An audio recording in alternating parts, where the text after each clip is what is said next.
হাজার হাজার মানুষদেরকে বড় একটা মাঠের ভিতরে আপনি উপস্থিত করবেন, আমি তখন বলবো আমাকে কিভাবে মারবেন। জালিম বাদশাহ হাজার হাজার মানুষদেরকে বড় একটি মাঠের ভিতরে উপস্থিত করলেন। উপস্থিত করার পরে ছোট্ট বালকটি বাদশার হাতে একটি তীর দিলেন। বাদশার হাতে তীর দেওয়ার পরে বাদশাকে বললেন, বাদশাহ আপনি এই তীরটা যখন আমার গায়ে নিক্ষেপ করবেন তখন আপনি বলবেন বিসমিল্লাহি রব্বিল গুলাম। বাদশা তো নিজেকে মন্ত্রী দাবি, রব দাবি করে, ঠিক না? কিন্তু দেখেন ছোট্ট বালকটা বাদশাকে ইমানের দাওয়াত দিলেন। কি দাওয়াত দিলেন? বিসমিল্লাহি রব্বিল গুলাম, আমি তীর নিক্ষেপ করতেছি এই বালকের মালিক আল্লাহর নামে। সুবহানাল্লাহ বলেন। জালিম বাদশা এবার বিসমিল্লাহি রব্বিল গুলাম বলে যখন তীর নিক্ষেপ করলেন, তীরটা গিয়ে ইমানদার সাহসী বালকের বুকের ভিতরে ঢুকে পড়ল। সাহসী ইমানদার বালকটি সঙ্গে সঙ্গে জমিনের ভিতরে পড়ে গেলেন। রক্ত বাহির হতে হতে সাহসী ইমানদার বালকটি আল্লাহর জান্নাতের মেহমান হয়ে যায়। এই দৃশ্য হাজার হাজার মানুষ দেখলো। যেখানে বালকটাকে পাহাড়ের উপর নিয়ে হত্যা করতে পারলো না, যেখানে বালকটাকে গভীর সমুদ্রের ভিতরে নিয়ে হত্যা করতে পারলো না, সেখানে বালকটার কথা শোনা মাত্রই বালকটাকে হত্যা করতে পারলো। এই দৃশ্য হাজার হাজার মানুষ দেখে সঙ্গে সঙ্গে হাজার হাজার মানুষ এক বাক্যে বলে উঠল, আমান্না বিরব্বি হাদাল গুলাম, আমান্না বিরব্বি হাদাল গুলাম। আমরা সকলেই এই বালকের মালিক আল্লাহর উপরে ঈমান আনলাম। লা ইলাহা ইল্লাল্লাহু ওয়াহদাহু লা শারীকা লাহু ওয়া আশহাদু আন্না মুহাম্মাদান আবদুল্লাহি ওয়া রাসূলুহু الذي أرسله بالحق بشيرا ونذيرا وداعيا إلى الله بإذنه وسراجا وقمرا منيرا. أما بعد فقد قال الله تعالى في كلامه المجيد والفرقانه الحميد. أعوذ بالله من الشيطان الرجيم. بسم الله الرحمن الرحيم. والسماء ذات البروج واليوم الموعود وشاهد ومشهود. قتل أصحاب الأخدود. وقال تعالى إن الله وملائكته يصلون على النبي يا أيها الذين آمنوا صلوا عليه وسلموا تسليما. اللهم صل على محمد وعلى آل محمد وعلى آل إبراهيم إنك حميد مجيد. اللهم بارك على محمد وعلى آل محمد كما باركت على إبراهيم وعلى آل إبراهيم إنك حميد مجيد. رب زدني علما رب اشرح لي صدري ويسر لي أمري واحلل عقدة من لساني يفقه قولي سبحانك لا علم لنا إلا ما علمتنا إنك أنت العليم الحكيم صدق الله العظيم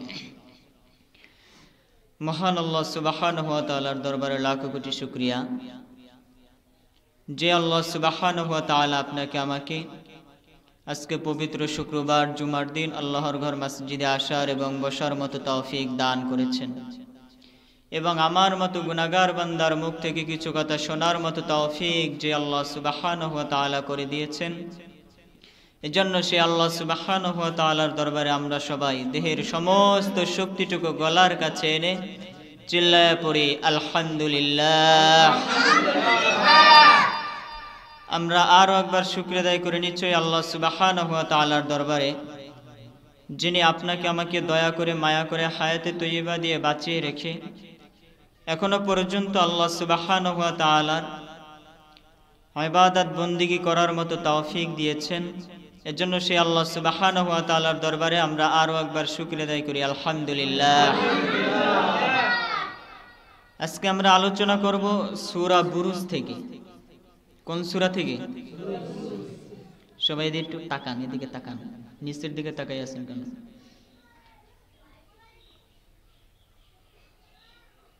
আজকে আমরা আলোচনা করব সূরা বুরুজ থেকে। কোন সূরা থেকে? সূরা বুরুজ। এই সূরায় আল্লাহ সুবহানাহু ওয়া তাআলা তিনি তিনবার শপথ করেছেন। কয়বার?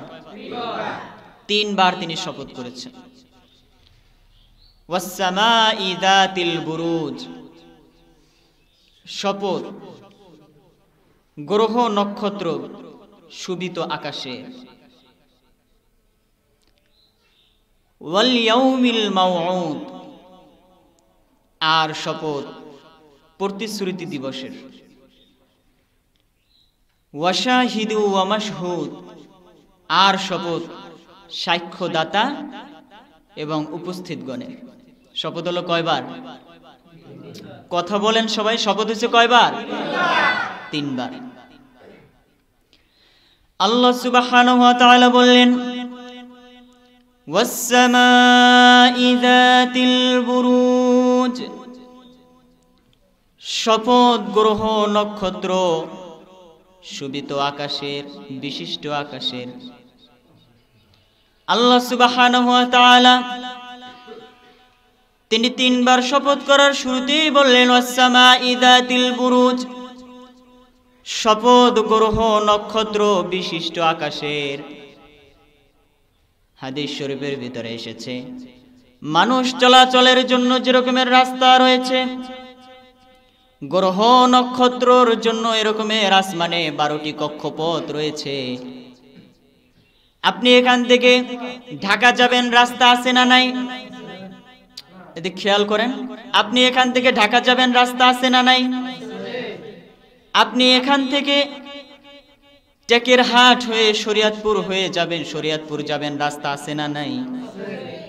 ঠিক তদ্রূপভাবে গ্রহ নক্ষত্র চলাচলের জন্য আসমানে 12টি কক্ষপথ রয়েছে।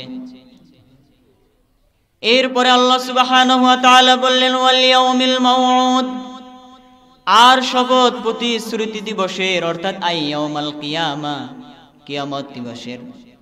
এরপরে আল্লাহ সুবহানাহু ওয়া তাআলা বললেন ওয়া শাহিদু ওয়া মাশহুদ, আর শপথ হলো সাক্ষ্যদাতা এবং উপস্থিতগণের।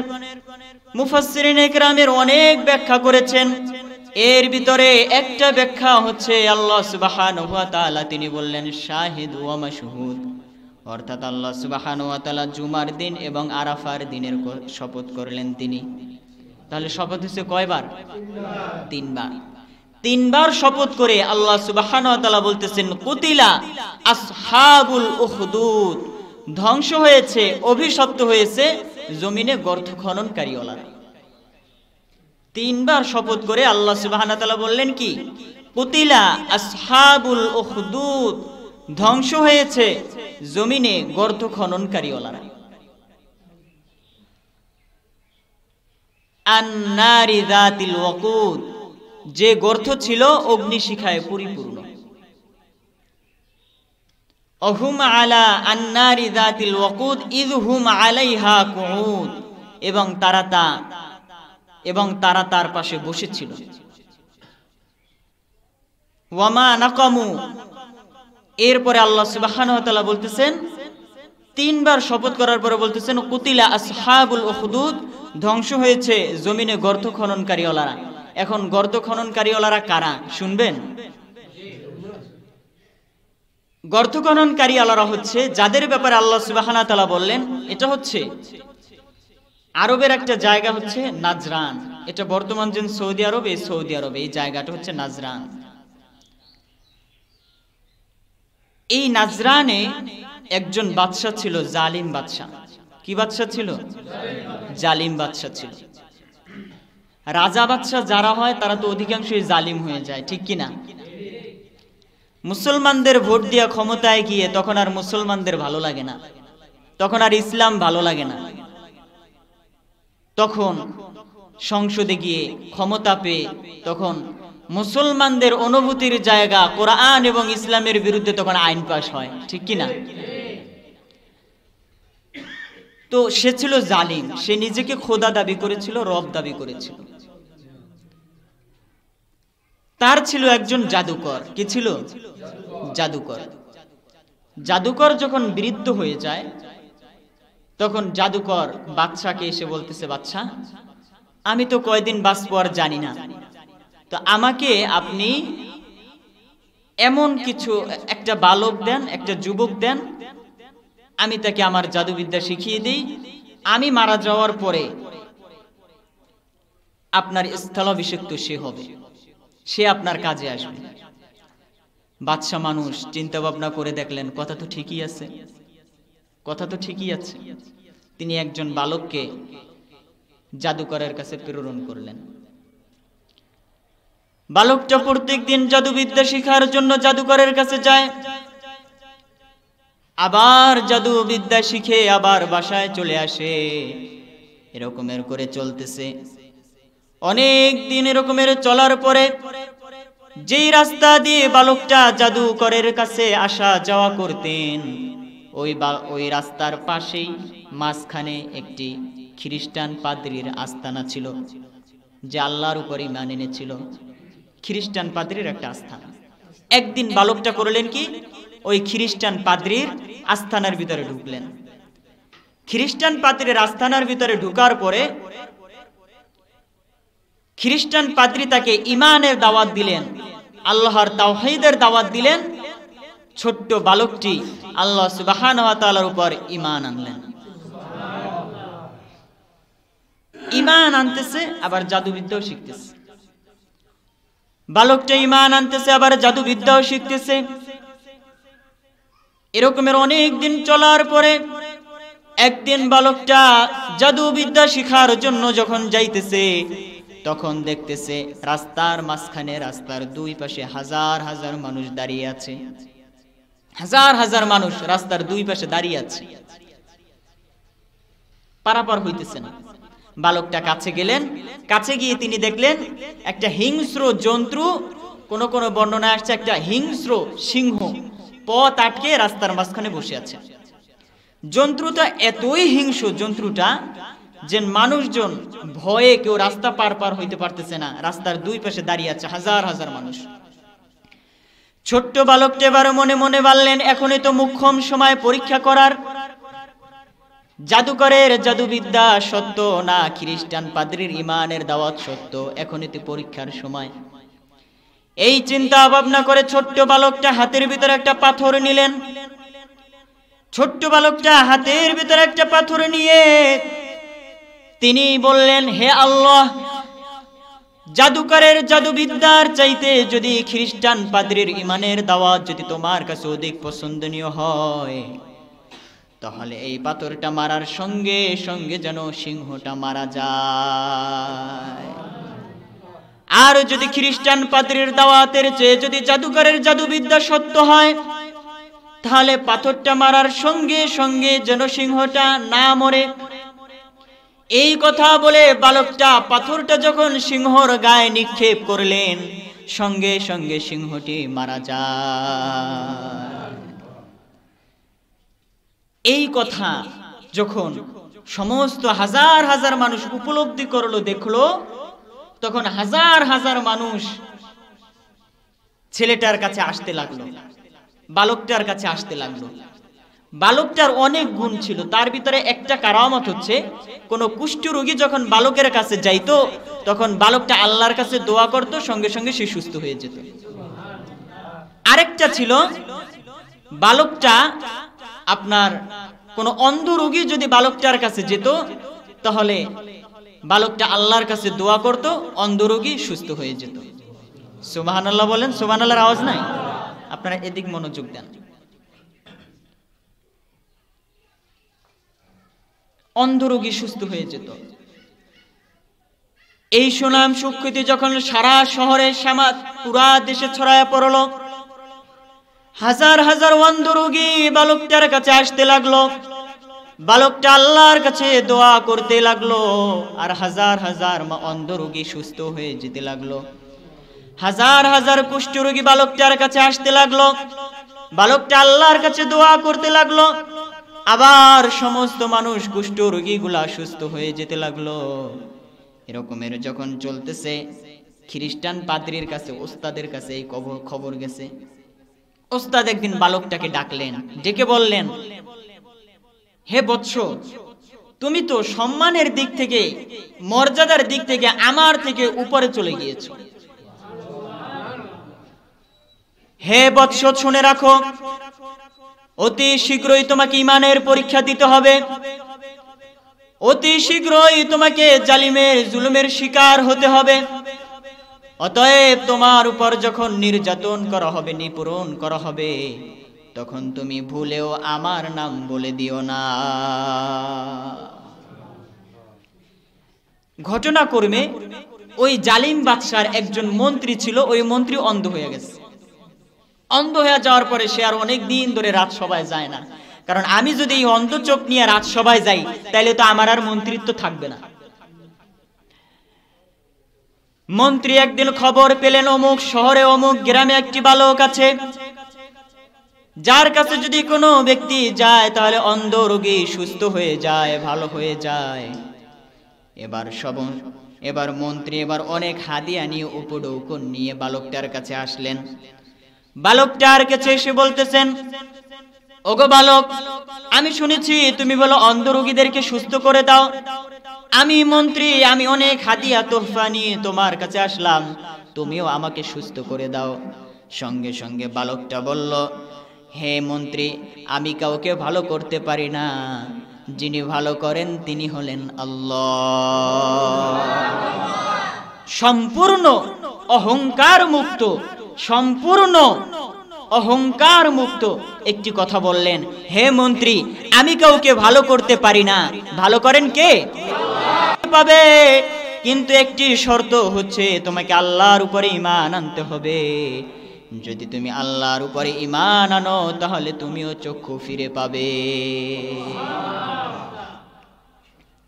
দেখেন, বালকটা ঈমানের দাওয়াত দিলেন কার কাছে? মন্ত্রীর কাছে। বালকটা ঈমানের দাওয়াত দিলেন মন্ত্রীর কাছে।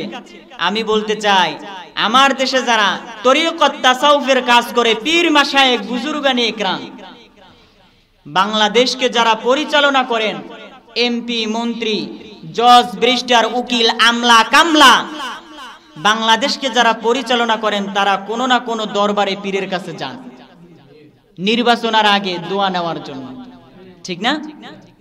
তখন যদি আমার দেশের পীরেরা এমপি মন্ত্রীদেরকে ওই শর্ত বেঁধে দিতে পারত, নির্বাচনের আগে যখন আমার দেশের এমপি মন্ত্রীরা কোনো না কোনো পীরের কাছে দোয়া নেওয়ার জন্য যায়, তখন আমার দেশের পীরেরাও যদি এই শর্ত বেঁধে দিতে পারত, হ্যাঁ মন্ত্রী, তোমার জন্য দোয়া করব, কিন্তু একটা শর্ত হচ্ছে, ক্ষমতায় গিয়ে ইসলাম বিরোধিতা করা যাবে না। আমার দেশের এমপি মন্ত্রীরা যদি এই শর্ত বেঁধে দিত, কিন্তু আমার দেশের এমপি মন্ত্রীরা, আমার দেশের পীরেরা তা করে না। কিসের জন্য করে না জানেন? পীর চিন্তা করে মন্ত্রীরে যদি ইমানের দাওয়াত দেই, এই সমস্ত কথা বলি, সে যদি আমার মুরিদ থেকে ছুটে যায় তাইলে তো অনেক বড় লস হয়ে যাবে, ঠিক কিনা? আবার আমার দেশে তো এমন পীরও আছে রাজনীতি করে না, কয় রাজনীতির সাথে আমাদের সাথে সম্পর্ক নাই। তাহলে রাজনীতি কি? কয় দাওয়াত ও তাবলীগ, ওয়াজ মাহফিল, এইগুলো হচ্ছে বলে রাজনীতি। অথচ প্রত্যেকটা মুসলমানের জন্য ইসলামী রাজনীতি করা আবশ্যক, ঠিক কিনা? প্রত্যেকটা মানুষের জন্য ইসলামী রাজনীতি করা বাধ্যতামূলক যদি সে মুসলমান হয়। আমরা রাজনীতি করি, আমরা কোরআনের রাজনীতি, মানুষের বানানো রাজনীতি আমরা মানিও না, আমরা করিও না, ঠিক না? মানুষের বানানো রাজনীতি আমরা মানি না, আমরা আল্লাহর কোরআনের রাজনীতি করি। মন্ত্রী এবার চিন্তা করলেন, আমার তো পৃথিবীতে সবকিছু থেকেও নাই, ঠিক না? আমার সব কিছু আছে কিন্তু আমার চক্ষু নাই, কোনো কিছুর মূল্য আছে? কিচ্ছুর মূল্য নাই। মন্ত্রী এবার চিন্তা করলেন, আমার তো সবকিছু থেকেও নাই, ঈমান আনার কারণে যদি আমি আমার চক্ষু ফেরত পাই তাহলে লস কিসের? সঙ্গে সঙ্গে মন্ত্রী আল্লাহর উপর ঈমান এনে মুসলমান হয়ে গেলেন। এবার বালকটা আল্লাহর কাছে দোয়া করলেন মন্ত্রীর জন্য। মন্ত্রী চক্ষু ফিরে পেলেন। চক্ষু ফিরে পেয়ে মন্ত্রী আনন্দের আতিশয্যে খুশি হয়ে এক দৌড় দিয়ে রাজ দরবারে চলে গেলেন। রাজ দরবারে গিয়ে এবার হাজির হয়ে গেলেন। বাদশাহ বলতে লাগলো, কিরে মন্ত্রী, তোমার তো চক্ষু ছিল না, তাহলে তুমি চক্ষু ফিরে পেলে কে? সঙ্গে সঙ্গে মন্ত্রী আসমানের দিকে তাকিয়ে জবাব দিলেন, রব্বি আল্লাহ, আমাকে আমার চক্ষু ফিরিয়ে দিয়েছেন আমার রব, আমার আল্লাহ। এখন মন্ত্রী তো নিজেকে রব দাবি করে, ঠিক না?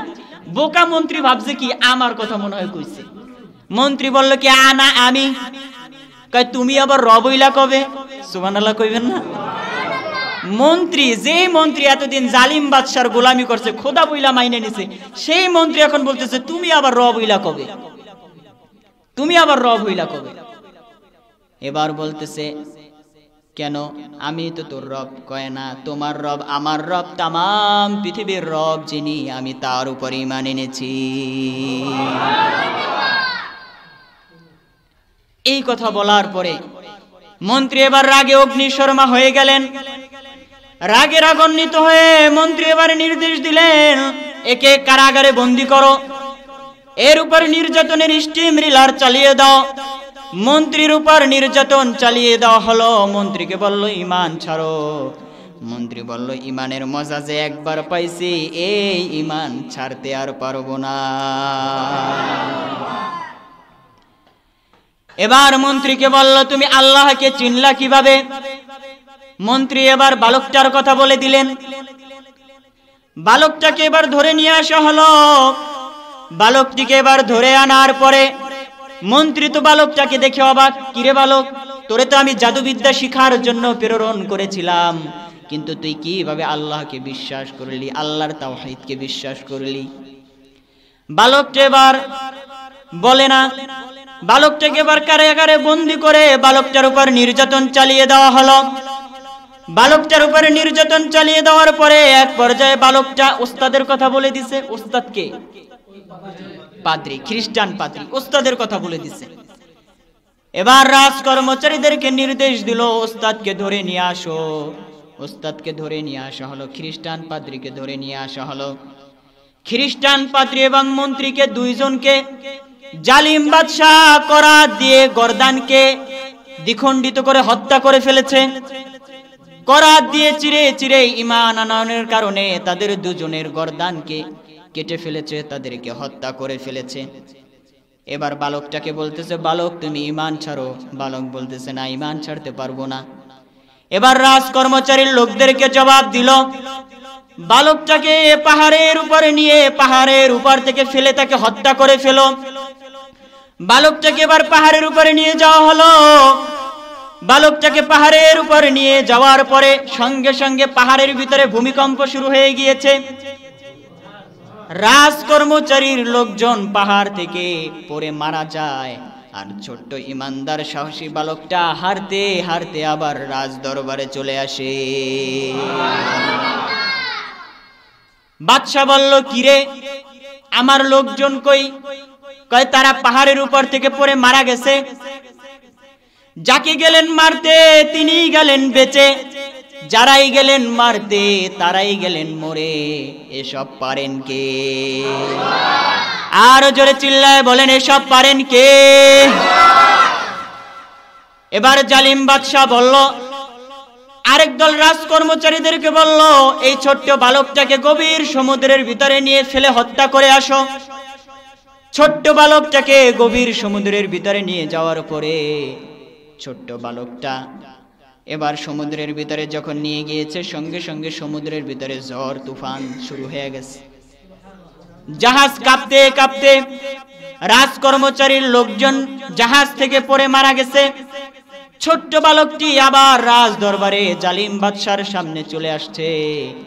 জালিম বাদশা বলল, কিরে লোকজন কই? কয় তারা মারা গেছে সমুদ্রে পড়ে। কয় তাহলে তুমি বেঁচে ফিরলা কিভাবে?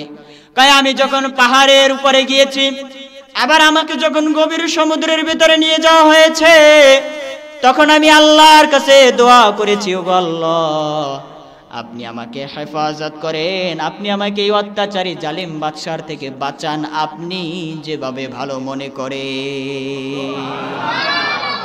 কথা ঠিকানে খেয়াল করেন, বালকটা কি দোয়া করেছিলেন? হে আল্লাহ, এই অত্যাচারী জালিম বাদশা থেকে আপনি আমাকে বাঁচান, আপনি আল্লাহ যেভাবে ভালো মনে করেন। আল্লাহ আমাকে বাঁচিয়ে দিয়েছেন। এবার ছোট্ট বালকটি বলল, ও বাদশা, আপনি আপনার কাঙ্ক্ষিত সফলতা আপনি অর্জন করতে পারবেন না, আপনি আমাকে হত্যা করতে পারবেন না যতক্ষণ পর্যন্ত আপনি আমার কথা না শুনবেন। এবার বাদশা বলল, কি কথা তুমি আমাকে বলো। কয় তার আগে একটা শর্ত আছে। কি শর্ত? কয় হাজার হাজার মানুষদেরকে বড় একটা মাঠের ভিতরে আপনি উপস্থিত করবেন, আমি তখন বলবো আমাকে কিভাবে মারবেন। জালিম বাদশা হাজার হাজার মানুষদেরকে বড় একটি মাঠের ভিতরে উপস্থিত করলেন। উপস্থিত করার পরে ছোট্ট বালকটি বাদশার হাতে একটি তীর দিলেন।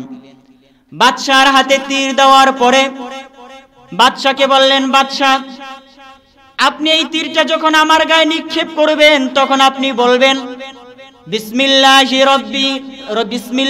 রব্বিল গুলাম। বাদশা তো নিজেকে মন্ত্রী দাবি, রব দাবি করে, ঠিক না? কিন্তু দেখেন ছোট্ট বালকটা বাদশাকে ইমানের দাওয়াত দিলেন। কি দাওয়াত দিলেন? বিসমিল্লাহি রব্বিল গুলাম, আমি তীর নিক্ষেপ করতেছি এই বালকের মালিক আল্লাহর নামে। সুবহানাল্লাহ বলেন। জালিম বাদশা এবার বিসমিল্লাহি রব্বিল গুলাম বলে যখন তীর নিক্ষেপ করলেন, তীরটা গিয়ে ইমানদার সাহসী বালকের বুকের ভিতরে ঢুকে পড়ল। সাহসী ইমানদার বালকটি সঙ্গে সঙ্গে জমিনের ভিতরে পড়ে গেলেন। রক্ত বাহির হতে হতে সাহসী ইমানদার বালকটি আল্লাহর জান্নাতের মেহমান হয়ে যায়। এই দৃশ্য হাজার হাজার মানুষ দেখলো। যেখানে বালকটাকে পাহাড়ের উপর নিয়ে হত্যা করতে পারলো না, যেখানে বালকটাকে গভীর সমুদ্রের ভিতরে নিয়ে হত্যা করতে পারলো না, সেখানে বালকটার কথা শোনা মাত্রই বালকটাকে হত্যা করতে পারলো। এই দৃশ্য হাজার হাজার মানুষ দেখে সঙ্গে সঙ্গে হাজার হাজার মানুষ এক বাক্যে বলে উঠল, আমান্না বিরব্বি হাদাল গুলাম, আমান্না বিরব্বি হাদাল গুলাম। আমরা সকলেই এই বালকের মালিক আল্লাহর উপরে ঈমান আনলাম। হাজার হাজার মানুষ এই দৃশ্য দেখে কালেমা পড়ে মুসলমান হয়ে গিয়েছে। বাদশা তো অবাক, কিরে চাইলাম কি আর হইল কি? মারলাম তিনজন, মন্ত্রী, পাদ্রী আর বালক, আর ঈমান এনে ফেললো 30,000-এরও বেশি। অবাক হয়ে গেলেন। এবার সমস্ত মানুষদেরকে বলল, তোমরা ঈমান ছাড়ো। সমস্ত মানুষ এক বাক্যে জবাব দিল, না না, আমরা কখনো ঈমান ছাড়বো না, যে আল্লাহর উপরে আমরা ঈমান এনেছি। এবার জালিম বাদশা বলল, রাস্তার পাশে পাশে গর্ত খনন করো। রাজকর্মচারীর লোকজন রাস্তার দুই পাশে বিশাল বিশাল গর্ত খনন করলো। গর্তের ভিতরে আগুন জ্বালিয়ে দেওয়া হলো, আর একজন ইমানদার মানুষদেরকে ওই আগুনের ভিতরে নিক্ষেপ করে হত্যা করে ফেলেছে। ইমাম তিরমিজি বলেন, 1000 2000 নয়, জালিম বাদশা 70,000 মানুষদেরকে ওই আগুনের ভিতরে ফেলে হত্যা করেছে। আল্লাহ সুবহানাহু ওয়া তাআলা 3 বার শপথ করে এদের কথাই বলছেন। ওয়াস-সামাই যাতিল বুরুজ, শপথ গ্রহ নক্ষত্র বিশিষ্ট আকাশের। ওয়াল ইয়াউমিল মাউউদ, আর শপথ প্রতিশ্রুতি দিবসের। ওয়া শাহিদু ওয়া মাশহুদ, কুতিলা আসহাবুল উখদুদ। ধ্বংস হয়েছে, অভিশপ্ত হয়েছে জমিনে গর্ত খননকারী ওয়ালারা, তারাই ধ্বংস হয়েছে। কিন্তু যারা ঈমানদার তারা আমরণ হয়ে অমর হয়ে মুমিনদের হৃদয়ে রয়ে গিয়েছে, ঠিক না? ইমাম তিরমিজি বলেন, সর্বশেষ একজন মহিলা, পর্দার আড়ালে যে সমস্ত মা বোনেরা বয়ান শুনতেছেন, একবার খেয়াল করেন, আপনার আমারও তো ঈমান আর একজন মহিলারও তো ঈমান। সর্বশেষ একজন মহিলা, তার কোলের ভিতরে ছোট্ট একটা শিশু, দুধের বাচ্চা। এর আগে ওই ছোট্ট বাচ্চাটা কখনো কোনো কথা বলে নাই। ছোট্ট মহিলা আগুনের কিনারায় দাঁড়িয়ে এবার ভাবতে লাগলো, আহারে, আমি যদি একা হতাম, ঈমানের পরীক্ষায় আমি আগুনের ভিতরে ঝাঁপ দিতাম, কিন্তু আমার কোলে তো এখন একটা শিশু বাচ্চা, এর কি হবে? একে নিয়ে আমি কেমনে ঝাঁপ দেই? ঈমানি পরীক্ষায় মহিলা যখন দেরি করতেছিল, সঙ্গে সঙ্গে ছোট্ট বাচ্চাটার জবান খুলে গেল। ছোট্ট বাচ্চাটার সঙ্গে সঙ্গে বলল, ইসবিরি ইয়া আম্মা ফাইন্নাকি আলাল হক। ও আম্মা, আপনি ঈমানি পরীক্ষায় কেন দেরি করতেছেন? আপনি দেরি কইরেন না, আপনি আমার কথা পাইবেন না। আমি দেখতে পাচ্ছি আপনার আগে যারা আগুনের ভিতরে ঝাঁপ দিছে, তারা সবাই পরম আনন্দেই এবং সুখের ভিতরে রয়েছে। কুতিলা আসহাবুল উখদুদ, ধ্বংস হয়েছে জমিনে গর্ত খননকারী ওনারা। আল্লাহ সুবহানাহু ওয়া তাআলা এদের শানে এই সূরা তিনি নাজিল করলেন। আল্লাহ সুবহানাহু ওয়া তাআলা যে কথাগুলা বললাম তাদের মতো ঈমান বানিয়ে আমরা যেন কবরে যেতে পারি, আল্লাহ সুবহানাহু ওয়া তাআলা সেই তৌফিক দান করুক। সবাই বলি আমিন। ওয়া মা তাওফিক ইল্লা বিল্লাহ। দাঁড়ায় কাতার সোজা করি, যাদের সুন্নাত নামাজ বাকি আছে সুন্নাত নামাজ